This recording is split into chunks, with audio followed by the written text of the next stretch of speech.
Vamos agora, em continuidade, vamos realizar o interrogatório do réu Walter Souza Braga Neto. Eu pediria que o doutor Rodrigo Dalaco acompanhasse daqui também, por favor. Eu sei que o doutor José Luiz Mendes Oliveira Lima acompanha por videoconferência. Cumprimento o senhor, cumprimento também o general Braga Neto. Boa tarde, ministro. Boa tarde, ministro. Boa tarde, ministro Fux. Boa tarde, procurador-geral. Não, é um homem. Não estou me confundindo. Não? Já liguei.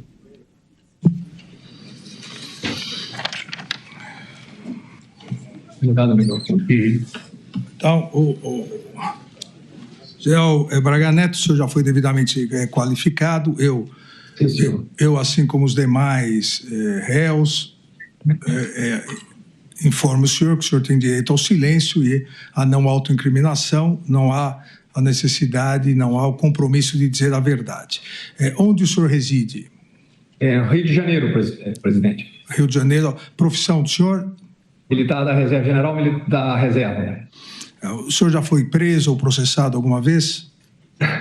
Eu estou preso, presidente. Fora essa vez? Fora essa vez, não, senhor.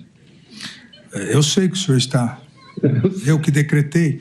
O senhor é casado, tem filhos? Casado, meus filhos são maiores. É verdadeira a acusação que lhe é feita? Não, senhor, não é verdadeira a acusação que me é feita. Não sendo verdadeira, e aqui eu até volto a insistir, essas são todas perguntas que o Código traz mais ou menos como obrigatórias para iniciar. Tem algum motivo particular que o senhor poderia atribuir essas acusações ao senhor? Desconheço. O senhor conhece as testemunhas já inquiridas? Conheço, sim, senhor. Tem alguma suspeição, impedimento a apontar em relação a elas? Não, senhor, nenhum. Então, vamos iniciar aqui as questões mais específicas. E eu inicio, general Braga Neto, eu inicio com a reunião ministerial de 5 de julho. E a minha primeira pergunta é exatamente essa. Por que o senhor estava presente? Porque o senhor havia se desincompatibilizado para poder ser candidato a vice-presidente. E era uma reunião ministerial. Por que o senhor estava presente? Presidente, eu estava encarregado de fazer o plano, eu já estava trabalhando no PL, estava encarregado de fazer o plano de governo, uma coisa que eu nunca tinha feito. E eu sempre visitava o presidente Bolsonaro, né? E quando eu cheguei lá, o presidente me convidou para assistir à reunião. Para mim era interessante porque eu poderia escutar as informações dos ministros. Talvez tivesse alguma coisa que interessasse para mim para o plano de governo. Nessa reunião, e já foi aqui citada várias vezes, porque há vários participantes da reunião aqui hoje presentes, o ministro Anderson Torres, o general Paulo Sérgio, o general Heleno, o próprio presidente Bolsonaro e o senhor também. Nessa reunião, várias manifestações contrárias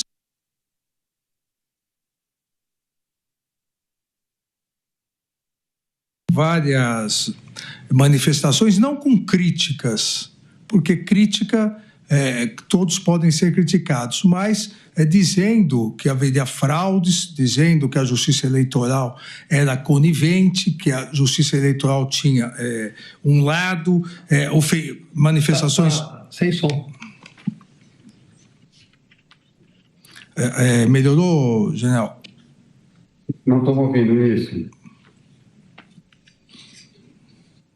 O senhor me ouve? Eu ouço bem. O senhor agora voltou. Então, deixa assim. Então, voltando à questão, várias manifestações dentro do que foi o raciocínio lógico da denúncia do Procurador-Geral da República, incentivando a desinformação contra as urnas eletrônicas, pretendendo deslegitimar a Justiça Eleitoral e o próprio resultado das eleições. E o senhor, nessa reunião, aos 51 minutos e 32 segundos, depois de várias manifestações nesse sentido, o senhor diz, entre aspas, senhores, só observar que saiu uma notícia agora dizendo o Fachin, que era o então presidente do Tribunal Superior Eleitoral, o Fachin dizendo que a auditoria não muda resultado da eleição. Não sei se os senhores já viram isso. Isso depois das manifestações, dizendo que algo precisaria ser feito, porque depois não seria possível. Até o general Heleno hoje esclareceu a questão do VAR, né, que o VAR não muda jogo. E também, na sequência, o senhor diz... a auditoria não muda o resultado da eleição, está nos jornais, é só uma atenção. E ainda mais à frente,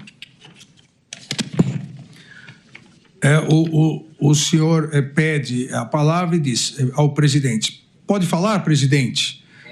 Aqui 1h26 e 30 segundos.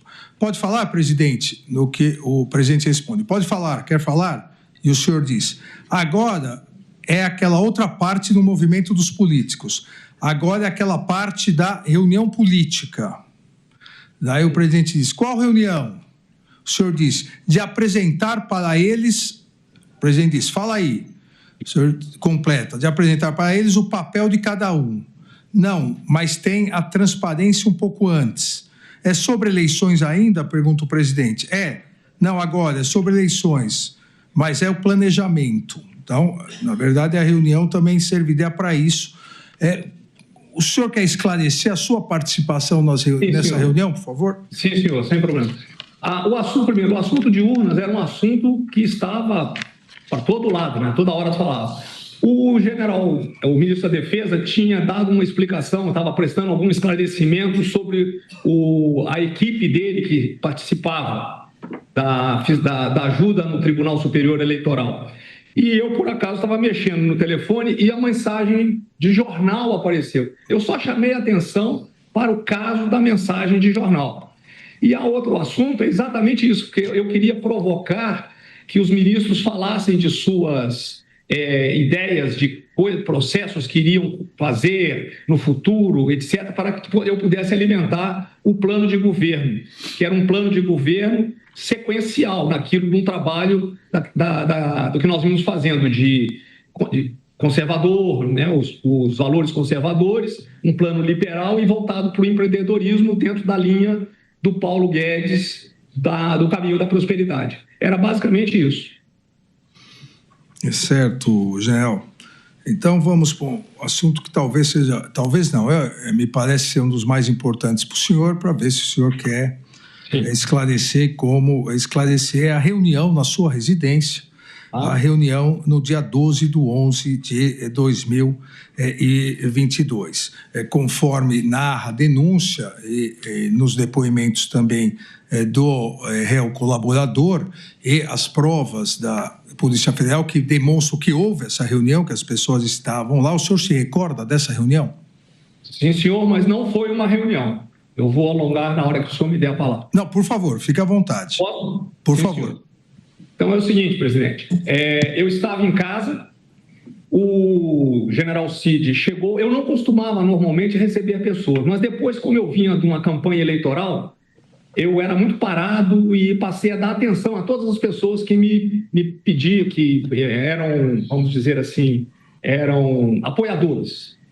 E eu me lembro que o Cid ou ligou ou interfonou para mim e falou: chefe, estamos aqui embaixo, eu e 2 forças que queriam conhecer o senhor. Tá?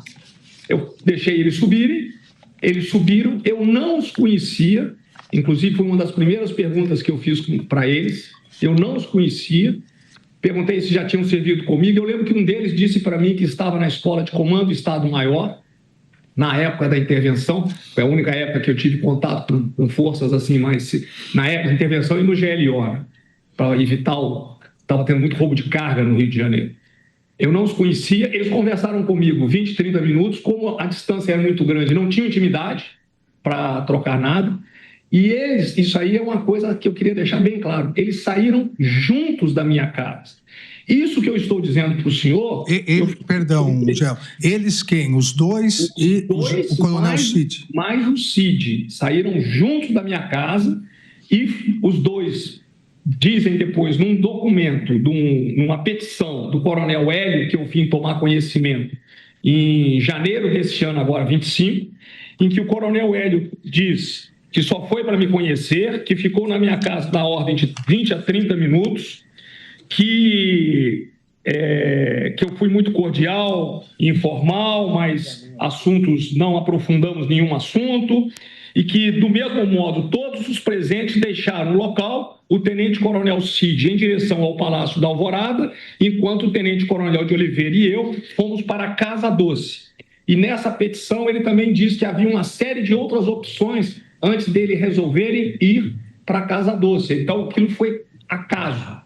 E como o senhor conhece bem ali, a Casa Doce fica atrás do bloco da 112. Aquilo foi uma coincidência, que é dito na petição do tenente-coronel Hélio Ferreira Lima. Então, o general Cid, para mim, ele faltou a verdade. O general Cid ou o coronel Cid? O coronel Cid, perdão. Não, porque também há o general Cid. Não, o coronel Cid não, é meu amigo. O coronel Cid. O coronel Cid. Quanto tempo aproximadamente eles ficaram na casa do senhor? Uns 20 minutos no máximo. E qual foi o assunto da reunião? O assunto, eles chegaram perguntando, tocou-se em assunto da intervenção, assuntos operacionais, alguma coisa que tinha sido feita, que eu prefiro não comentar, tá? Trocaram no assunto o que eu estava fazendo, o que eu iria fazer, que achavam que tinha sido, que ficaram tristes porque nós perdemos a eleição, perguntaram onde eu estava trabalhando, eu falei, eu já estou trabalhando no Partido Liberal. Foi genérico. Eles não tinham intimidade para entrar em assuntos detalhados, delicados comigo. Não tinham essa intimidade. Eles não chegaram a falar que pretendiam fazer alguma operação, algo assim? Não, senhor. Não tocaram em assunto nenhum de operação. Eles não pediram dinheiro para o senhor auxiliar, seja nos acampamentos, na operação? Não, senhor. O senhor me permitir? Por favor.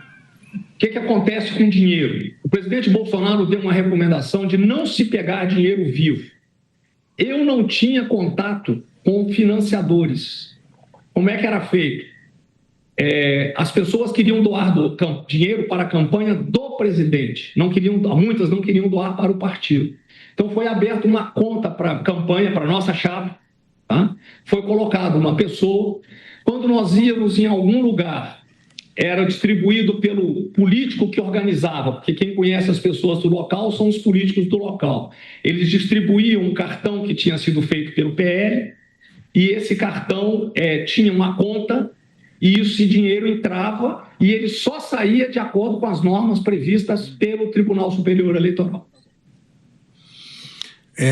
Depois dessa reunião, na sua casa, nessa reunião, o senhor entrou em contato novamente com esses dois militares citados?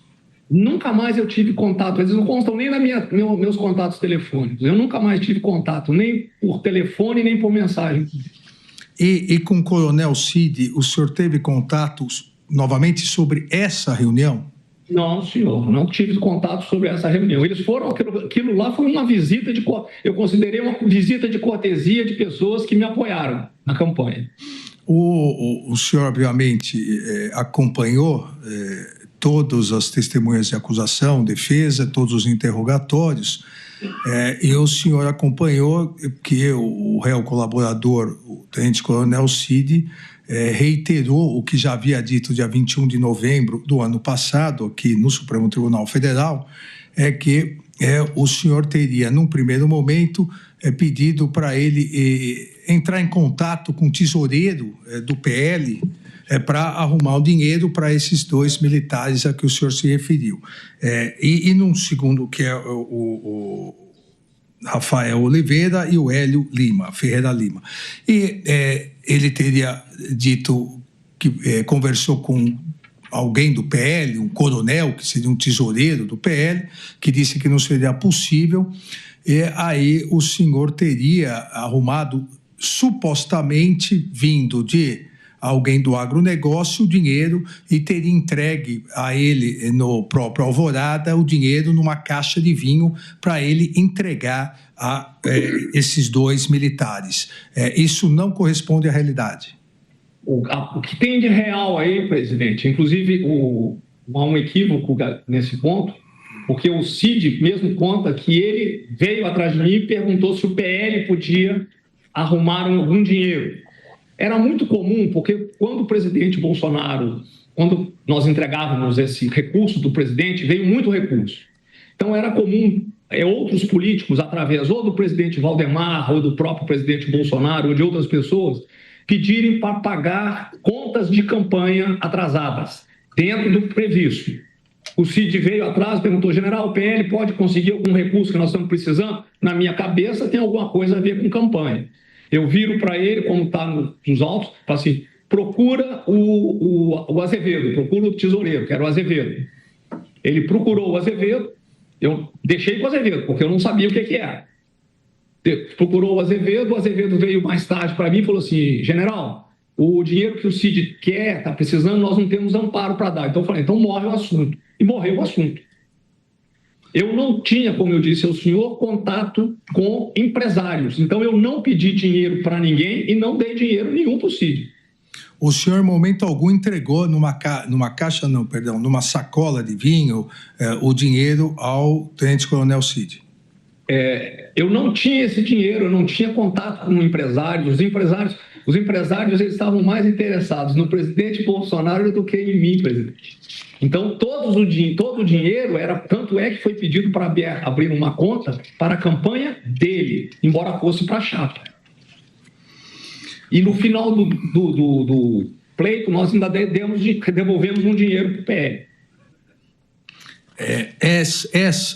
Essa reunião, dia 11, teria sido, segundo a narrativa ou o desenvolvido na denúncia, teria sido o início do que depois, com o financiamento, deflagrou na Operação Punhal Verde e Amarelo e também a Copa 2022. O senhor teve conhecimento dessas duas operações?